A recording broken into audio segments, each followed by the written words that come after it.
Against the backdrop of a beleaguered city, floating messages of hope, the creations of two local artists. It wasn't a matter of if, it was kind of something we felt compelled to do. Stefan and Duffy run Electric Coffin, a collaborative artist group in Seattle. Their work is typically layered and complex, but in response to the COVID-19 crisis, they envisioned something simple, but still powerful.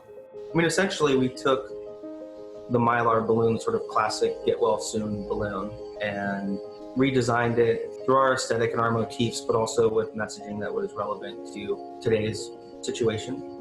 They call it the Rise Above Project, 70-foot images of their designs temporarily projected from a specially equipped van onto landmarks and buildings. The balloons had all sort of messaging from thankfulness to hopefulness to a little bit of levity. Since most people couldn't see them in person, they documented the night in hopes the images will be shared far and wide. They'll also sell prints of this design through local gallery Roque LaRue, with proceeds benefiting Seattle's Community Kitchen.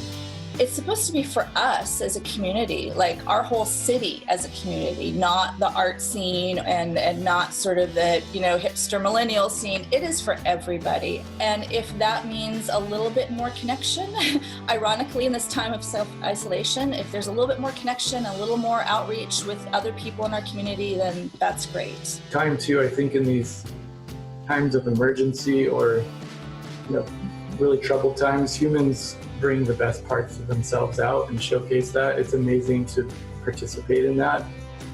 Artists illuminating hope through the darkness. From Evening, I'm Kim Holcomb for King 5 News.